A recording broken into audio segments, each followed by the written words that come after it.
His laptop. Make Walt sit with him. Chief White. Come sit with Chief Wells. He needs a friend. Mr. Iverson.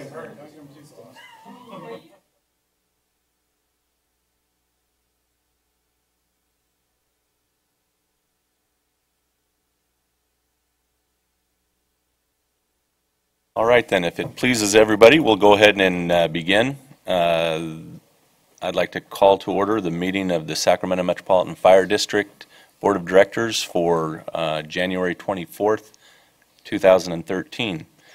First item of business would be to salute the flag. Everybody could please rise and repeat after Mr. Monk.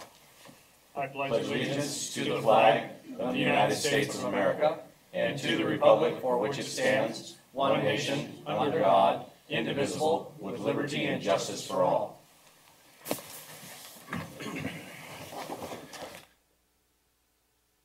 All right, the Metro Cable announcements. The open session meeting is videotaped for Cablecast on Metro Cable 14.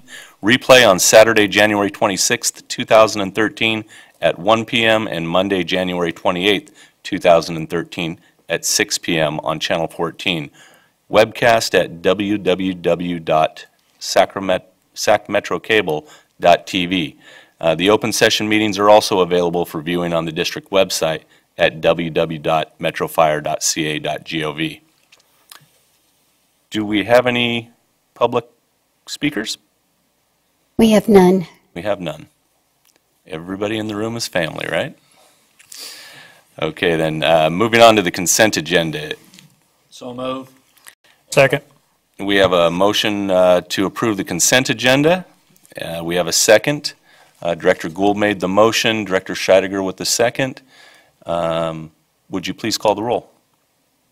Directors Monk, Aye.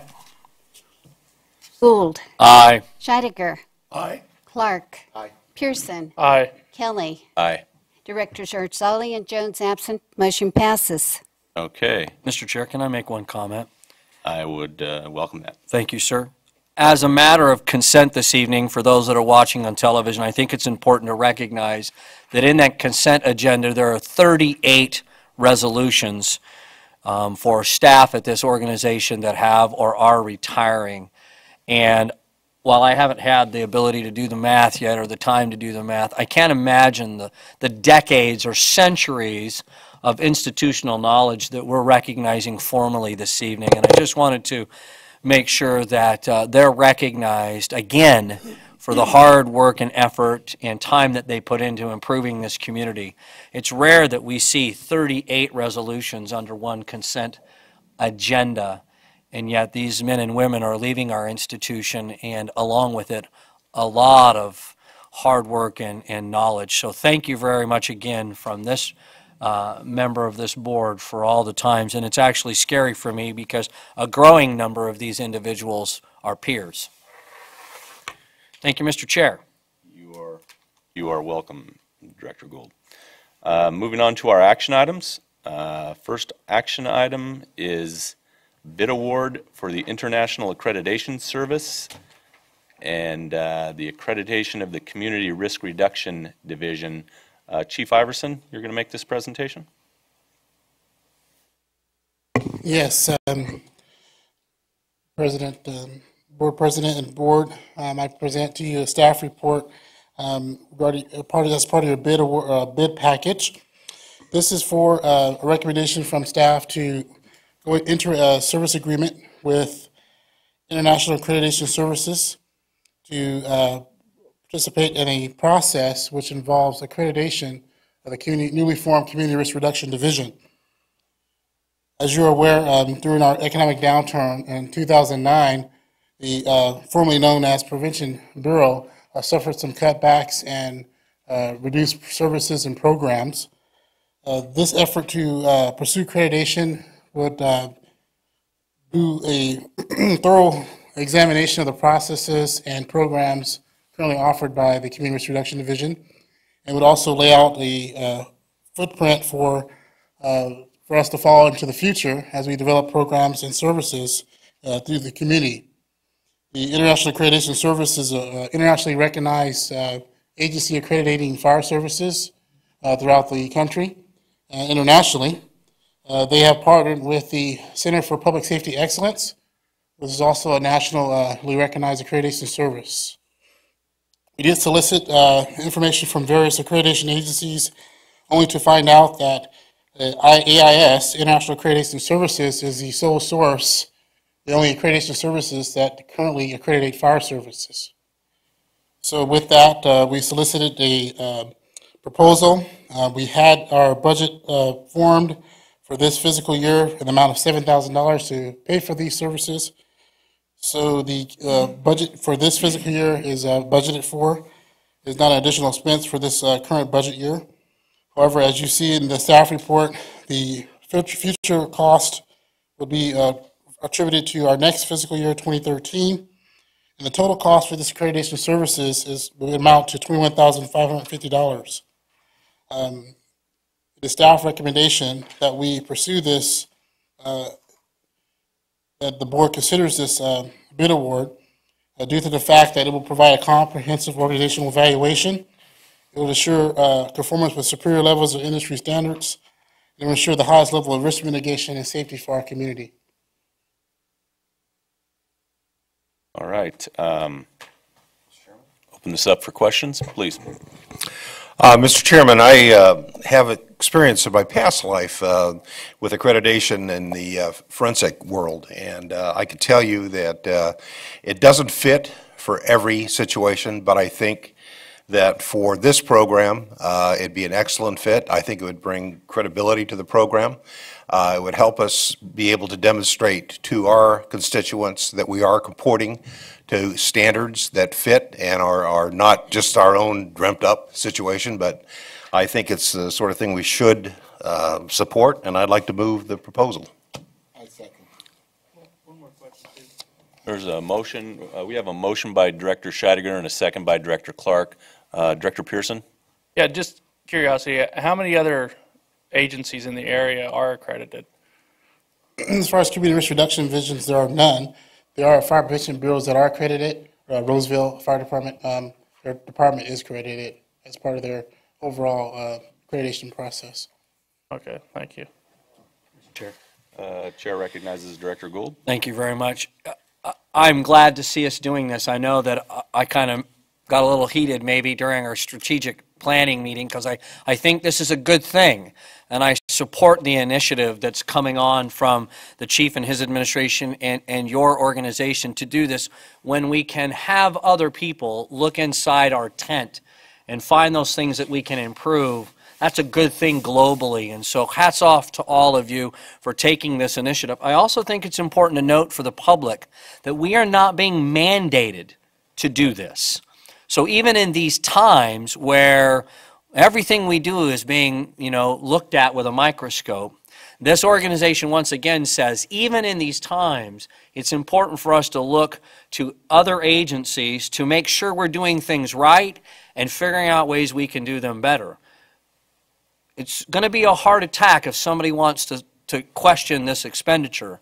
I'm certain there's somebody who will question why we're doing this, but at the end of the day, this is money well spent to then find out where we may be able to function better. And we're doing it as a proactive experience versus a reactionary. And my experience, like my colleagues in accreditation, is that's very rare. Most of the time, accreditation comes into an industry as a ye shall do. And here we are again as an example at Metro Fire. We recognize its value, and before anyone can say legislatively, ye shall do, we're going to have this under our belt for decades. So kudos to the staff and everyone else for looking at this organization and saying, come help us, because obviously this is the first step and a step of many to come in the future, which will really, again, tell the outside world. When Metro brags, it's got something behind it. And I'm very pleased to see this, and I'm grateful that it's been motioned and seconded, and I throw my support full-heartedly towards it. Director Monk. Again, Chief Iverson, kudos for going forward with this. I was involved in some of the accreditation projects in the past when Chief Coleman originally had it up here in Sacramento. and know some of the backgrounds and some of the criteria involved in the accreditation process. It'll do nothing but improve our system.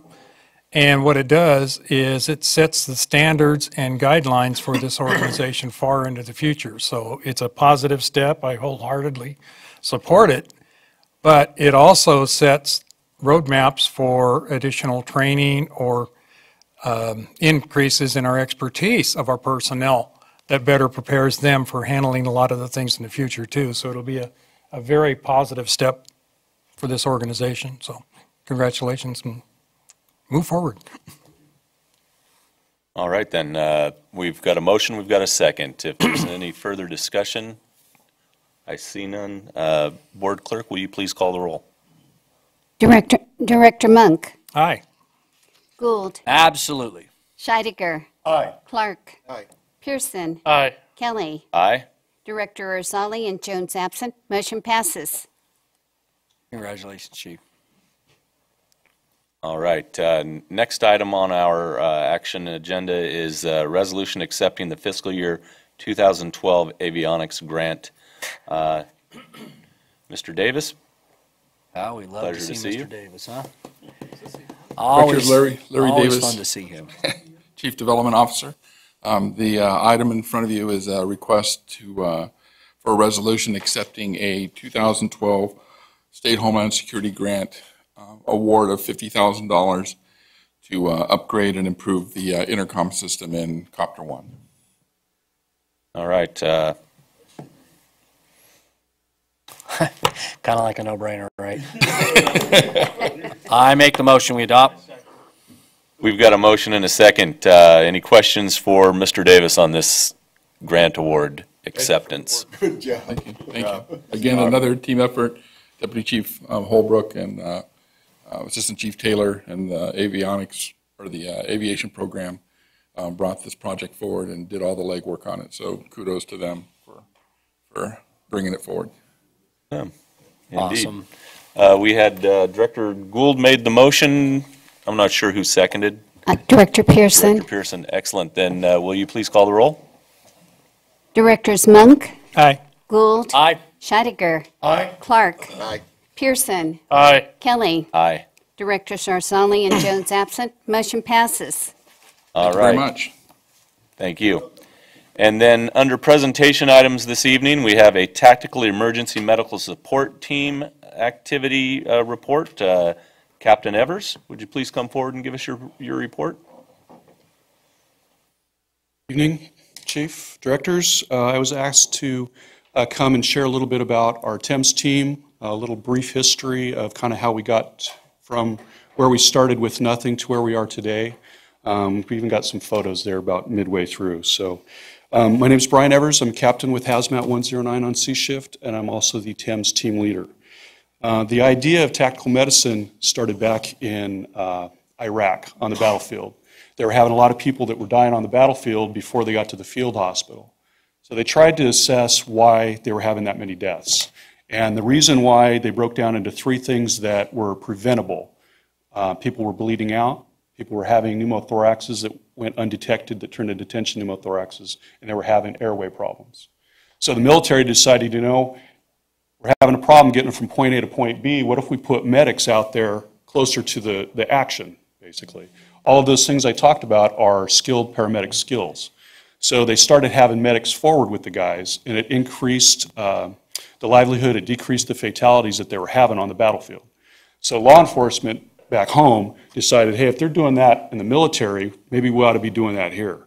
A lot of times law enforcement will go somewhere where they can't get, back to the safe zone or whatever. They may get shot, injured, something may blow up, and you might need a medic closer to them. So the military decided to establish a 60-second standard to get a paramedic or trained tactical medic to an injured operator or soldier. So law enforcement here decided that was a good idea. They started doing that nationwide, and now it is a nationally recognized certification for TEM certification. Some of the SWAT teams that are full-time, now if you want to be a Type 1 SWAT team, you have to have a TEMS component to be typed as Type 1. So you can do that two different ways. Law enforcement can take some of their own operators and send them to paramedic school. So that's about, Director Gould, about $10,000 in about a year and a half of time. It's expensive. Yeah, to get one operator that's a medic. Or you can do an agreement or a contract with a fire agency that has plenty of medics that are willing to take extra training and go do this specialized training. So most of the law enforcement agencies do that option with the fire department. Metro Fire and Sac County Sheriff entered an agreement in 2007 to develop this TEMS thing. It was brand new. We really didn't know exactly the impact it would have. We got full support from Metro administration. As soon as Chief Hankey came here, we had a meeting, Chief Cockrum and Chief Hankey and I, and we talked about it. And from that day on, our team has got nothing but our full support from the chief and the chief staff. So I appreciate that. With the grants, we've sent one of our TEMS guys through a grant writing class, and with the extra help of Mr. Davis, who's been awesome for us. I appreciate that. We've been able to get most of our gear through grants, and that includes ballistic armor, helmets, uniforms, equipment, and some other supplies. So that's been great, because when you're starting a program like this, you're not really sure where it's going to go. Not everybody's going to go, hey, here's a whole bunch of money, go for it. So that really helped out. Go ahead with the photos. For tactical medics, there's some specialized training that they go through. For Sac Metro, to get on the team, you have to have 5 years as a paramedic at Sac Metro. You have to be able to know our system, know our department. You're going to be operating on your own with other law enforcement agencies, so you kind of need to be able to represent Metro Fire pretty well. A lot of the specialized training that we did results from what they learned in the battlefield. So we went back to using tourniquets. We're using blood stoppers like Quick Clot. It's a chemical that makes its own clot. You can pack wounds and stuff with that. Real aggressive on needle decompression. Surgical crike.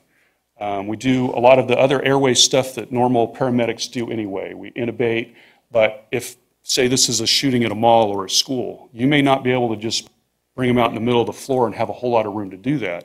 You may need to be behind a desk or in a closet. So we train on how to do this in the dark with no light and no sound. So it's a little bit more advanced than the normal medic.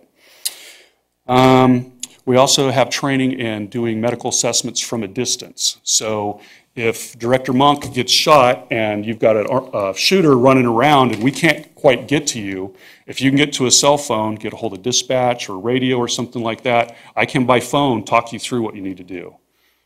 We have training on identifying what's going on. I'm going to ask you questions, figure out what's going on, and then help you help yourself. Then we can take that a step further. Director Goulds gets shot, and I'm talking to you on the phone. Now I can help you take care of him. Uh-oh. So, yeah. Yeah. Exactly. We also have training in sutures. We have a plastic surgeon that came in and gave us a demonstration on sutures, and we practice with that. You don't want to stitch in unless you really need it, but if we really had to, we could. We've also had training from Dr. Garzone, who's our medical director, for reducing dislocations. So a lot of times the SWAT team, the picture right there, they're showing fast roping. Guys are, if you go into a wooded area, somewhere that's off the beaten path, you can't drive there, they will rappel down into the area. So our medics train with them on doing that fast roping. Where was I going with that? Dog bites. Oh, back to the dislocation reduction. So you could have an operator that is, miles away, hours away from any kind of help. You may be able to fix the problem there and kind of get him back in the fight. That way he's not a detriment to his team. So you may want to, reduce the dislocation. It gets rid of the pain. He can still operate as an operator. Canine care. We have specialized training in canine care for all of the narcotic dogs, SWAT dogs, all the canine officers that they have, including CPR, intubate, IV, hydrate, all that kind of stuff. So Is that awesome? take good care of the dogs, yeah. We also get to train with them with their weapons. Currently, we're unarmed, so when we go and deploy with them, they have one of their SWAT officers is assigned our safety. So we are their responsibility. But if we do go into a situation, things usually go wrong. If an officer gets shot, we have to know what that weapon can do. We have to safety it.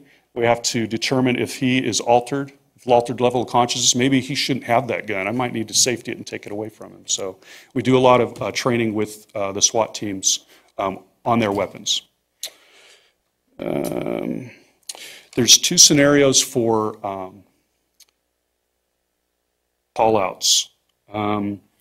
If, say we've got somebody that has nutted up and they're in a house and they've taken a hostage. That's a medical term, isn't it? Medical term, nutted up, yeah. So the SWAT team comes, they surround the house, and they've got it all in an area where he's not going to get out. Okay, where do you put the Thames medic in that? Most of the time they have a Bearcat, their armored vehicle, and that park's usually pretty close. Most of the time the Thames medic is in the Bearcat with an officer, and that is kind of like their point where they work. All goes back to that 60-second standard. So if I'm in that Bearcat, I've got to figure out, can I get to the farthest place in this house or the farthest officer from if he goes down in 60 seconds? If I can't do that, then that Thames medic will go in with the team. I'm going to review last year's calls. Last year, 2012, we had 18 call-outs and 27 high-risk warrants. The call-outs are kind of like emergency right now, got to go. You've got an active shooter, school, mall, or something like that, and it's an emergency. I've got telestaff I print up every day, and I find out where my Thames medics are. So if something's going on at Sunrise Mall, I know that I've got, C shift would be McDade at Station 21. I know where my guys are. I call them, they get their gear, and then they respond. We usually can run that spot short for about 4 hours, and it usually ends before 4 hours. The high-risk warrants, those are kind of, they're really bad guys, but it's not an emergency. They'll plan it a day or two ahead. They're not just traffic ticket guys. They're, guns or, broke out of jail or tried to kill somebody. They're bad guys, so the sheriff's department will bump it up to the SWAT team. Those are volunteer. So if there's one for tomorrow morning, I'll call up my guys or I'll send out a text, hey, who wants to cover this? And the guys will step up on their own time, get on their gear, go down there and cover them for that. And that's usually 2 to 3 hours every time. And without the team's dedication to do that, this program just wouldn't have survived. So last November, we had an FBI operation in Sacramento. The director told me it was the biggest FBI operation in Sacramento for their SWAT team that they've had in over 10 years. I guess I can't give too many details, can I? Okay. The gist of it was there was SWAT teams from FBI from LA, San Francisco, San Diego, Las Vegas, Portland, Oregon, Seattle, Washington, and a hostage rescue team from Washington, D.C. So you can tell by the amount of people and the importance of people coming that this was a big operation over a large area. Because this was our area and we've already had agreement with Sacramento FBI, we were at the command post. We were helping make the medical decisions as far as if this happens, we're going to do this, we're going to do transport here. We got the chief's approval to have Copter 1 there in case of a medevac situation. So it was a big deal, and everybody there was very impressed. So you've got entities, FBI entities from different parts of this state, from other states in Washington, D.C., that all got to see that Metro Fire has a Thames team, that they were ready, they were professional, and it did really well. So a little bit of national recognition for Metro Fire and the Thames team, so that was great. Sorry, I have to go through my notes. I can't remember everything off the top of my head. A couple years ago, in 2011 in September, there was a gentleman, Aaron Bassler, who murdered 2 people in Mendocino County. There was a huge manhunt for this gentleman. The sheriff's agency was overwhelmed. They just didn't have the resources. They called in different SWAT teams, including Alameda SWAT team. They went up there, And this guy, after he had killed 2 people, and then he shot at Alameda SWAT officers, and they had to kind of back up. Park ranger and a gaming official, right? Yes, yes.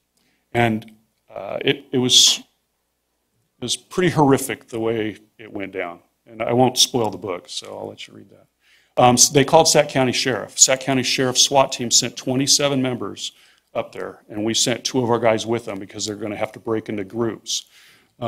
This is kind of what we train for. It's not here in the city where you can just throw somebody in an ambulance and be at a hospital in 5-10 minutes. This is out in the middle of nowhere. So where they set up kind of a command post was just a road out in the middle of nowhere. It was overcast, they couldn't get a helicopter, so they had to hike in up to 2 hours in teams. So they had teams of 3, and one of my TEMS medics was with them while they hiked in and did all this.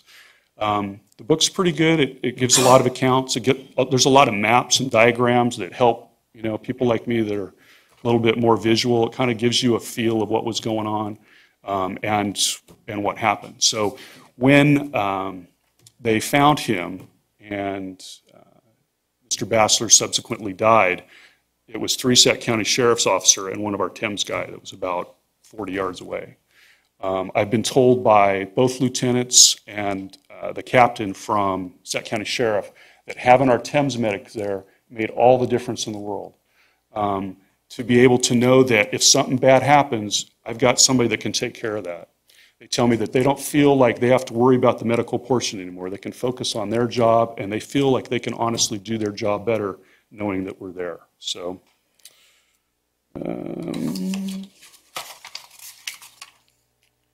because we have a good relationship with the law enforcement now, they have agreed to put through 2 of our medics every year through the International School of Tactical Medicine.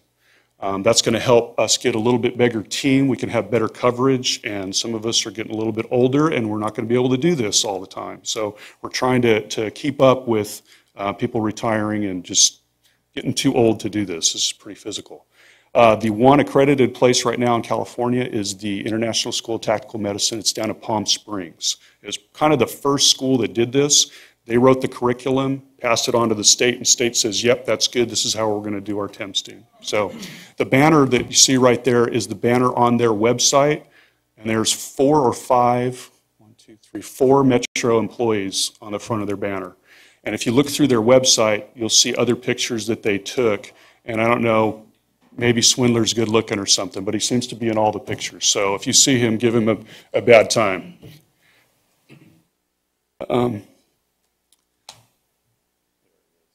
So for every year, Sac County Sheriff is providing tuition for one of those spots, and that's $3,000. It's an expensive course. It's 80 hours. It's down in Palm Springs. Citrus Heights PD SWAT is paying for the other spot for $3,000.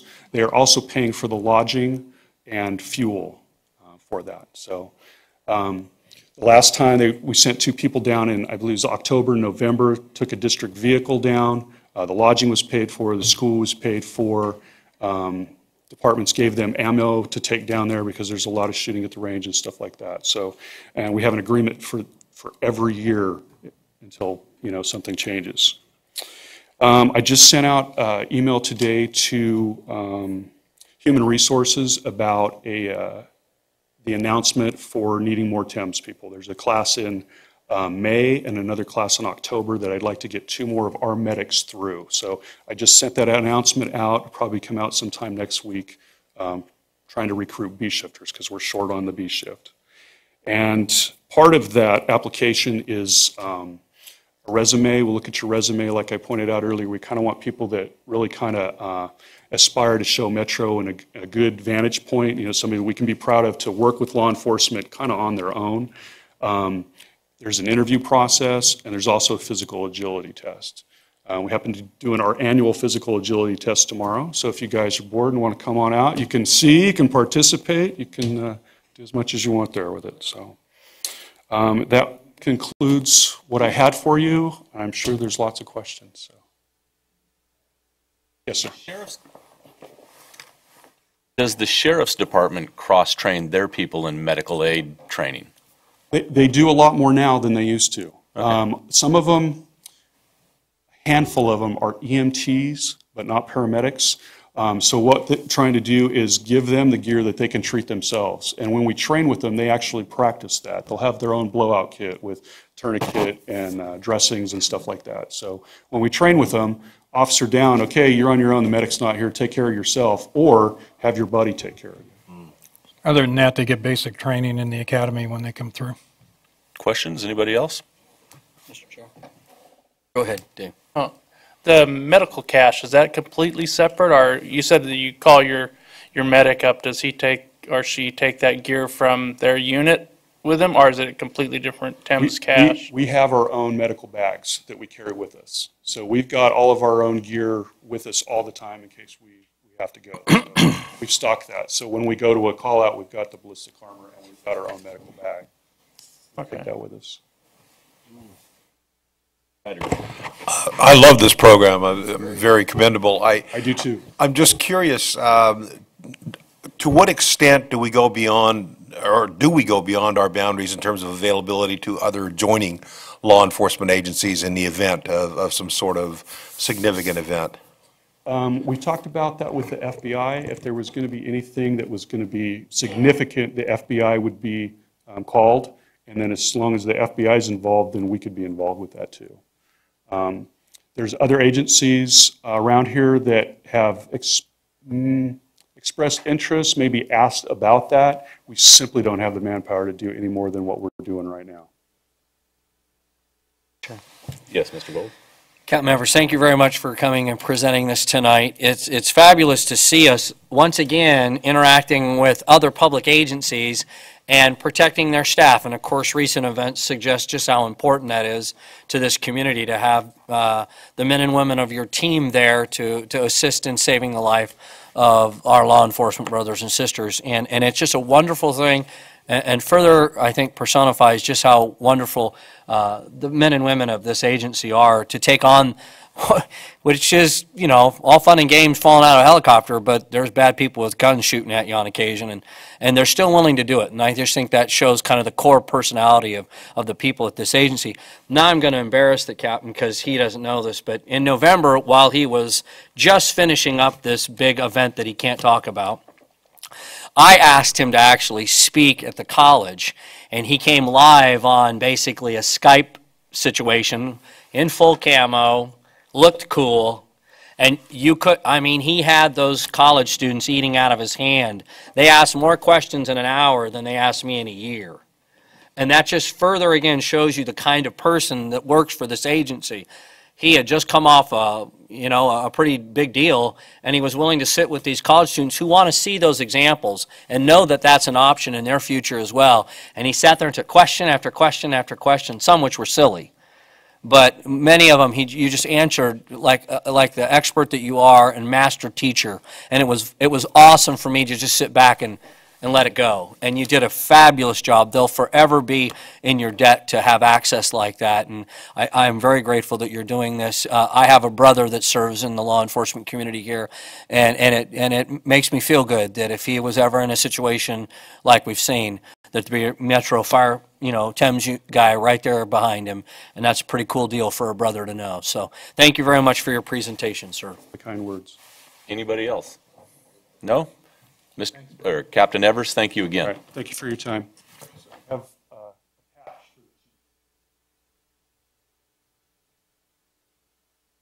Swag at the meetings, huh? Getting the swag. I tell you, I'm promoting him tomorrow. Yeah.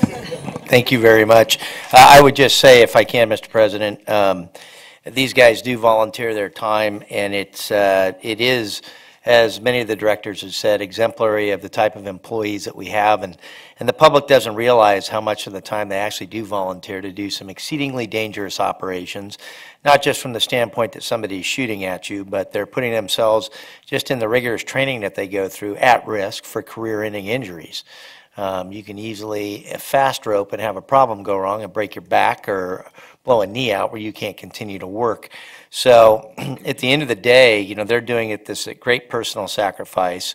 And it's very prideful and an honor for the department and the administration to be able to support this activity that they do. And they're to be commended, and especially Captain Evers, what a great job he's done in keeping the program not just together, but on expanding it.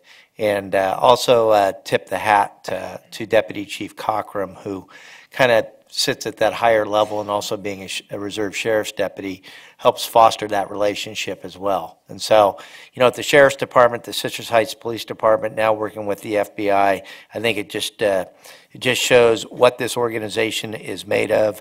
And I've already asked Chief Cockrum to put some of this up on the website. I think it would be something that would be of interest to the public to just see what an all-risk agency that we are. So thank you very much. Well, thank you. Moving on to reports of, well, President's report. I have nothing to report. Fire Chief's report. Yes, President Kelly, Board of Directors.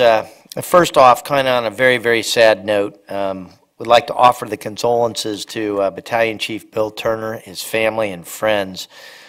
Bill's wife, Michelle, passed away several days ago. The services for that will be this Saturday at 11 o'clock in Folsom. And our thoughts and prayers go out to him. They have young children. It's quite trying to be a battalion chief or a firefighter in general and have your spouse pass away when you have young children and you're working in that environment. And so our thoughts and prayers go out to him. And then, of course, our chaplain Snyder, father, passed away, and chaplain is always there for all of us.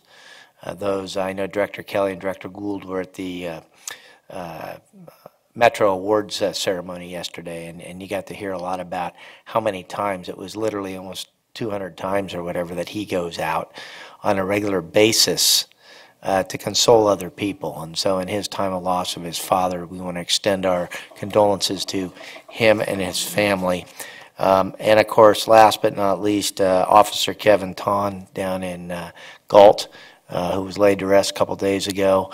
Metro provided engines, trucks, helicopter flyover, the whole 9 yards for that service, as well as we provided, I believe, medic standby for the service as well, which I believe we transported one patient. So our thoughts and prayers go out to all of those who have suffered a loss on behalf of Metro Fire.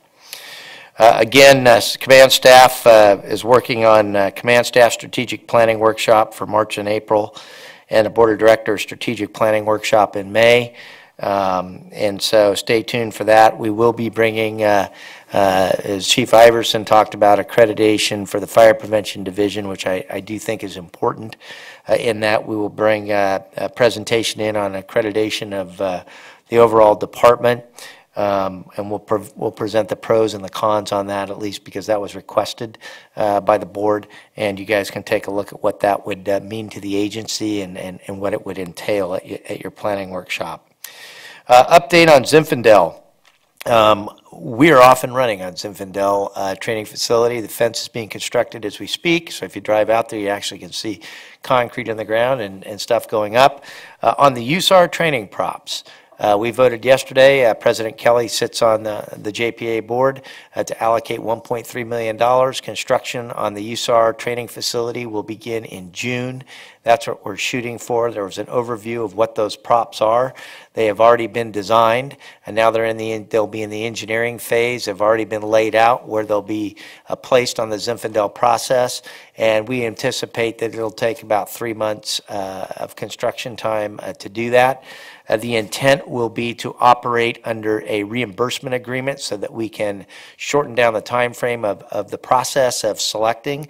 So we will be using our construction manager at risk. to provide that service. We will go ahead and engage that to do the construction, and then the JPA will reimburse Metro Fire, and that'll be coming to the JPA board, I believe, next month for a vote on that. So that's very, very exciting. We also were contacted by PG&E again, and they're going to be sending somebody up here to meet with us in the next week or so. And our fly-through supposedly was finished today, so we'll be ready for that meeting as well. So a lot of exciting things are happening out on the Zinfandel site, and that is just really kind of taken on a life of its own, something that's been in the process for over 15 years, way before I got here, and it's kind of a prideful moment for this administration and team to sit there and go, we're actually going to see some stuff go on the ground, and in that case, concrete go up in the air. And provide what will be probably the state-of-the-art, it will be the state-of-the-art facility in the country. It's going to be the most modern, with a multiple collapse building that is 4 stories high, that's, got the beams and all the stuff that goes on for training people in urban search and rescue, to breaching pits, to trench rescue, to refinery type stuff, to the whole 9 yards. So we are very, very excited about that moving forward. We also submitted the fiscal year 12 AFG grant for Fire Prevention and Safety Grant for Community Wildfire Protection Program. That grant has been submitted for about $1 million, just under $1 million. The more Mr. Davis and I read it, and the great work by Chief Iverson and the staff, both the Community Risk Reduction Division and the grant writing team, I think we have a solid chance at getting this. This is normally paid for out of leftover money, so it's money that people couldn't spend, and we're very, very excited about that opportunity, and we'll keep you up to date on the process of that. Between now and September is when that grant process, I believe, is awarded, so it could happen at any time. We also had our department awards. I listed the people last week, so I won't go into that again. It was yesterday, and President Kelly and Director Gould were there, and went very, very well. A lot of people were out of town. The whole entire union staff was out of town, but it was still very well attended. And I want to specifically thank Brenda Briggs for setting up the catering and everything, and teaching me about vegetarian lasagna. I see that she, as well as my other half, is trying to get me to live longer. So, but hats off to just a wonderful event, and congratulations to each and every one of those individuals, and the unit citations that went out for those companies that did just such a great job last year. Monthly meeting with Citrus Heights City Manager Henry Tingle about a week ago. Always tremendous to get together with Citrus Heights and Rancho Cordova, with the city managers and with the 2x2s, to be able to talk about what issues are important to them and important to the district, and what we can do on partnering. On the 17th, attended the Public Safety Policy Committee, League of Cities. I sit on that Public Safety Policy Committee meeting.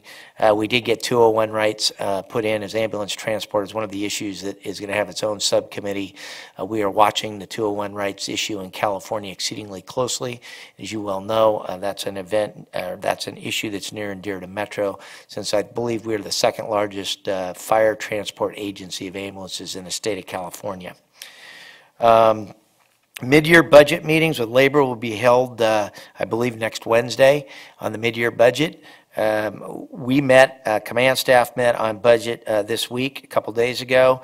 I will not go into detail, but I will tell you that there is the potential, the possibility that perhaps the light at the end of the tunnel is not the train coming, and that we've started to see somewhat of an economic stabilization as it regards to property taxes. It's starting to flatten out, and so we are hopeful that maybe, just maybe, we've hit bottom. So we will have our budget hearing with them next week, and then we will come to the full board for presentation of mid-year budget for you.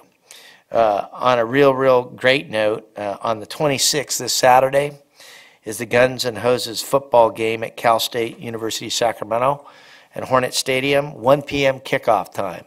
I encourage each and every person to go. This is a great event, especially when the firefighters play like the 49ers with just precision. And so I'm hoping we have the same quarterback. Do we have the same quarterback this year? And yeah, and pretty much the same team, right? Are we weakened a little bit? We've got a wedding going on at the linebacking court. Oh, well, perhaps it could be a more challenging day. But anyways, I encourage you to go. It's a great game last year, and I encourage everybody to go. It's a lot of fun to go to that game and watch it, especially when we beat the Cops. And that evening is the Pioneer Mutual Hook and Ladder 22nd Annual Crab Feed, which I also will be attending at St. Mary's Church Hall at 7 p.m. I don't know if tickets are still available. It's always a great event. Also, we will be holding WebEx meetings from the fire chief with the troops the last week of January. And then on the 8th of February, I think this is a pretty important event. Stan Van Vleck, who owns a lot of property, and in the Van Vleck family has been very close with Metro Fire out towards the Rancho Murrieta area, is going to receive the Volunteer of the Year Award at the 118th Annual Sac Metro Chamber Dinner and Business Awards event on the 8th. And I will be attending with some staff, and I think some notices went out to directors from my secretary, I'm hoping, so that if you want to attend, the district's going to either buy a table or an event. But I think it's important that we be there to support Mr. Van Vleck. I can really think of no one in the community who has given more to Metro Fire and support to the community as a whole than Mr. Van Vleck, and it's going to be an honor to be there and see him get that level of an award. On the 12th and 13th, I will represent the California Metro Chiefs at the Cal Fire Chiefs Association President's Forum and 2013 Strategic Planning Session for where we want to go as on a statewide basis. Also, that will be here in Sacramento, so I know one director was worried I'd be gone a lot, but I'm not. On the 14th, the League of Cities monthly Fire Chiefs Conference call will happen. And then, of course, Fill the Boot for Burns, February 15th to the 18th. The 16th will be Fill the Boot for Burns Chiefs Challenge. Now, as you know, and that'll happen between 9 and 10 a.m., we at Metro Fire believe in playing by the rules. So a well-salted boot before one arrives normally puts you in a real advantageous place. So if, you guys feel up to it, I'm accepting donations in the range of, let's just say a minimum of $100. And so far, nobody has been able to keep up with Metro the last year, and we want to crush that again this year. My staff, command staff, has been always very willing to help me out with that, and I have to thank them because they go around and collect. Unlike the sheriff, I'm not elected, so they can't do a golf tournament for me or something like that. So we fill the boot for Burns, and it's an important deal because it goes towards the Burn Institute and helps the kids that get really bad burns. It's a very successful endeavor, and hopefully this year it's going to break all the records as well.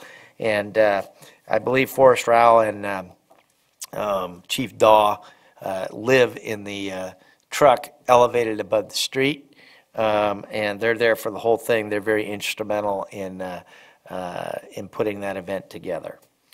And then on the 2nd is the Firefighters Burn Institute Crab Feed. By then, if I haven't grown claws, I don't know. There's more crab feeds. I love crab, so I don't mind going. My other half's getting a little burnt out on it, though, because she has to go to her own. All right, new hires, none to report. Reinstatement, none to report. Reassignments, none. Retirements, none to report. Promotions, none to report. Recruitment, none to report. Offices will be closed on Monday, February 11th. It's a holiday. And again, I'd just like to thank the Thames presentation tonight. And, in closing, the administrative staff, and there's gold badges in there, but I'm really talking about the analysts, the people that are working in finance and human resources, and the secretaries, and those people that are working the front desk every day. I just want to say a shout out to each and every one of them because they are working at a very high level. They are putting a lot of hours in with a vastly reduced staff, and the things that you as the directors get to see, that you get to hopefully, and I know, be proud of. There's a lot of us that are wearing gold that are walking around that get thanked for that. It's not us that's doing that. It's those men and women that are providing those support roles and they're working those long hours. And we thank the uniformed personnel out there all the time. But this is really about the men and women that are working in administration, working in prevention and finance and human resources and all the front staff and you know, Brenda Briggs and my secretary, Jill Guzman. They have just done a heck of a lift over the last year. So I want to say thank you to them, and that concludes my remarks this evening. Thank you. Chief, I know that it was a simple overlook to thank Chief Cockrum for his wonderful job as MC at yesterday's lunch. It was. I want to apologize for that. He is going to the Evelyn Wood Speed Reading School, and we expect that Nice. it'll be just as good next year. Nice. Wow. Well, thank you. Love it home, baby. Love it home. Chief Holbrook, please. Mr. President, members of the board, Christopher Holbrook, Deputy Chief of Operations. Since the last time we met, there have been 2,617 EMS dispatches, and we transported at a rate of 73%. Those are combined numbers between ourselves and our partner AMR. There have been 17 structure fires in the last 14 days. We are seeing a trend again with smoke detectors, and kitchen fires are always the leading cause. However, the incidents are being made more complex than they need to be by lack of working smoke detectors. We've noticed a trend, and we are addressing that. On some good news, the Lucas device that was purchased by Rancho Marietta Country Club and the park in Rancho Marietta also contributed money for that. It was shipped yesterday. We will do everything that we can to make sure that that device makes it here before you when it is actually deployed into the field. I want it in the field immediately, but I'll have it here on our next board meeting if possible to show it to you. And another good piece of news, through a grant that was received through Larry Davis's shop, 61 thermal imaging cameras were shipped yesterday. Which will radically increase the capability of our crews. That 61 gets dispersed throughout the county.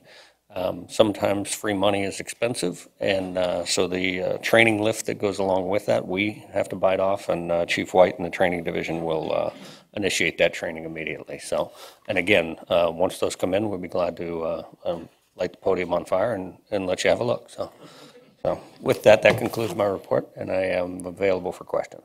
I only ask that one of those surplus cameras go to the right place.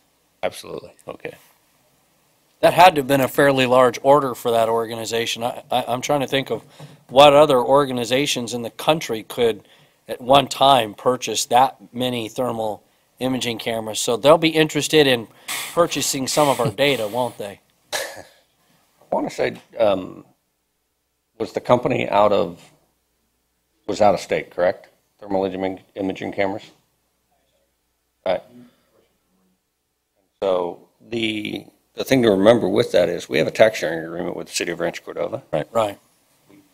Have those shipped to Rancho Cordova, and Right. that certainly benefits the district. I remember hearing about that. I look forward to the use and the data, and then that organization needing that data for future development, and that working handsomely in our behalf. In our favor, yes, sir. All right. Any questions of Chief Holbrook? No? Thank you. Chief Holbrook, thank you for your report. Mr. Lavra, do you have anything to report? Nothing to report. All right.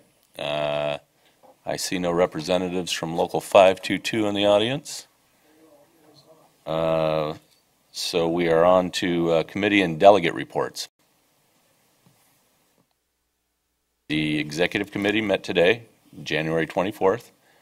It was a quick meeting. We made committee assignments, and you will all be notified by the board clerk as to those assignments and the next meeting of that committee. Communications Center JPA, Chief Cockrum? All right. California Fire and Rescue Training JPA, I had a report, but Chief Henke took care of it for me. The JPA is also leased property over at, It's off of Manlove, and I forget the exact street, buildings back up to the freeway. The JPA is going to start conducting classes, and speaking with Battalion Chief Johnson, if the building's got room, they're going to fill it up with classes, and hopefully the resources that are a benefit of those classes being conducted will work in our favor for the training center at Zinfandel.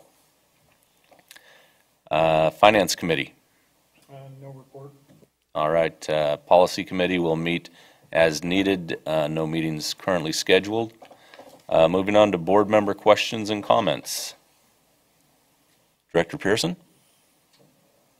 I just want to congratulate all those retirees and recognize, like Director Gould said, all of those years that we lost of experience, and recognizing that the training is going to have their work cut out for them to try to bring all the new employees that have to backfill that.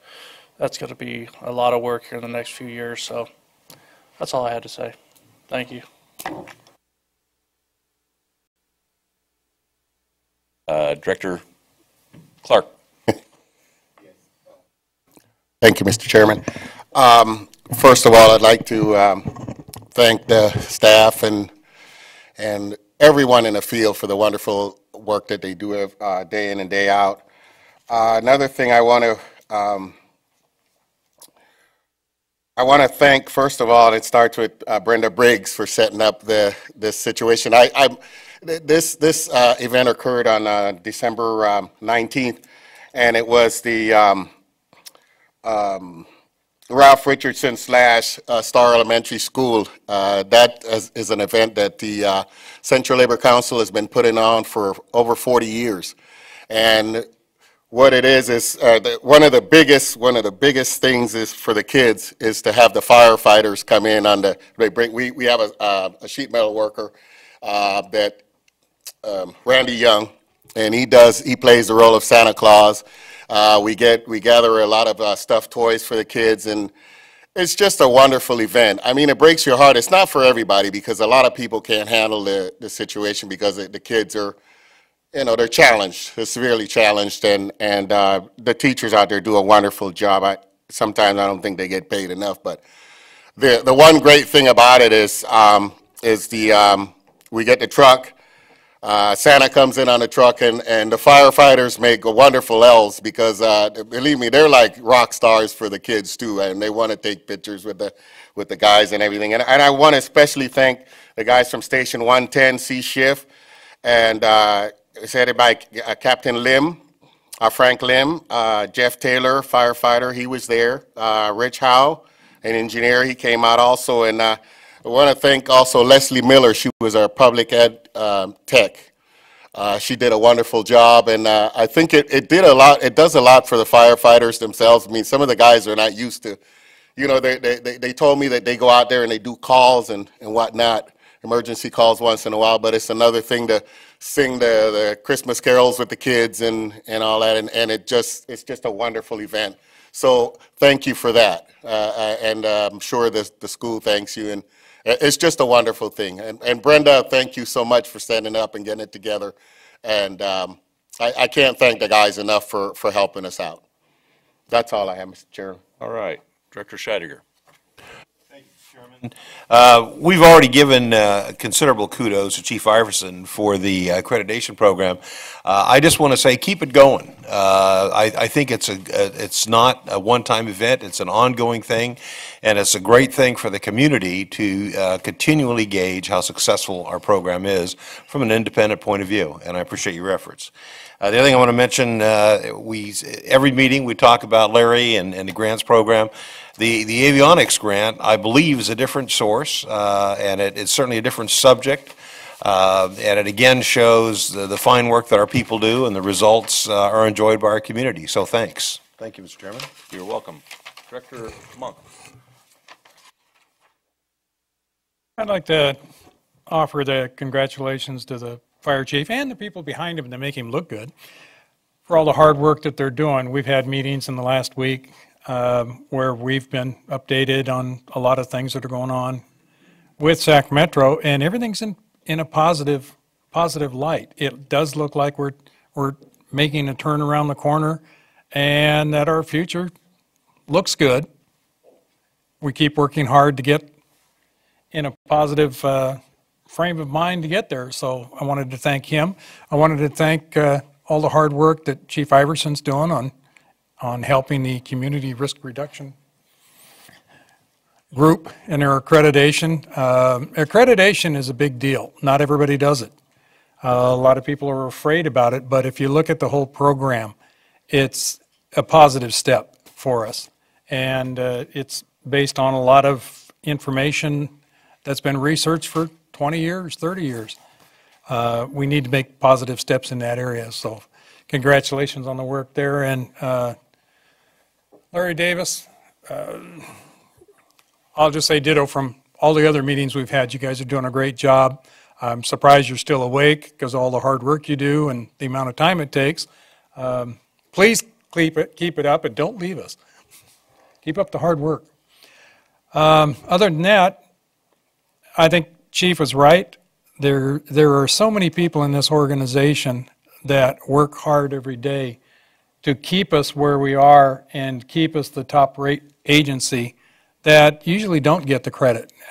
Sure, the board tries to offer kudos to the finance people and the people who do all the hard work on the finances and the reports that we get, because we get the end product.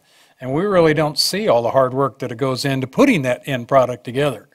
So everybody in the district deserves a lot of credit.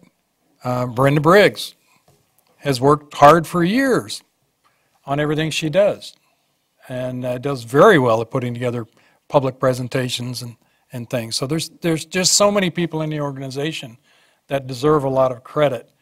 And as the elected officials up here, we have to give it to them because they certainly deserve it. So thank you, everybody, for working hard. Thank you for your comments, Director Monk. Director Gould. Thank you, Mr. Chair. To the retirees, thank you, bottom line. To the recipients of this year's employee recognition, outstanding jobs. It was phenomenal as a director to sit and listen to the hours, the countless hours that our men and women put in off duty to save and to help others. It's just phenomenal and well-deserved across the board for all of those.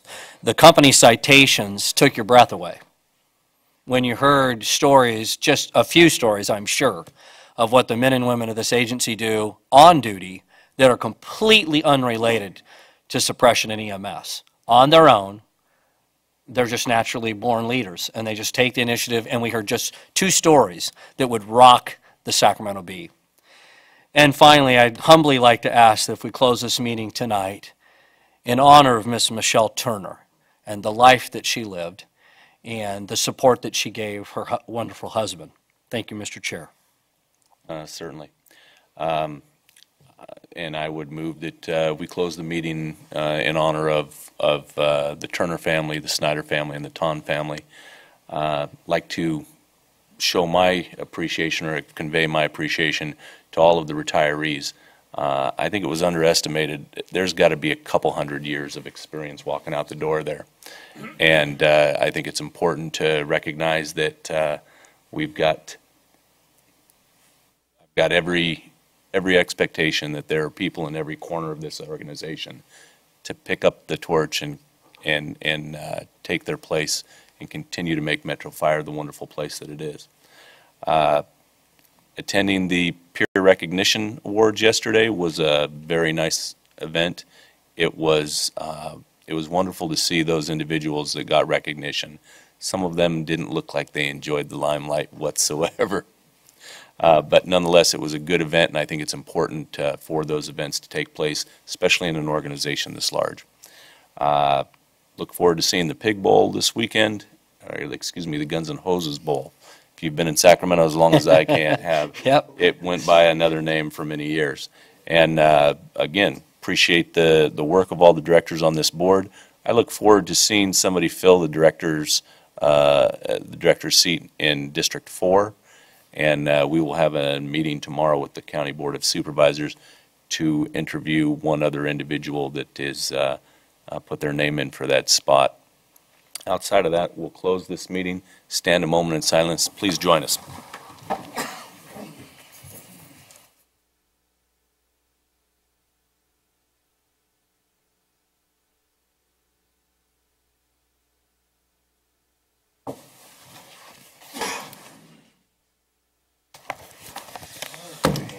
Have a good evening. You have a good night as well. See you later.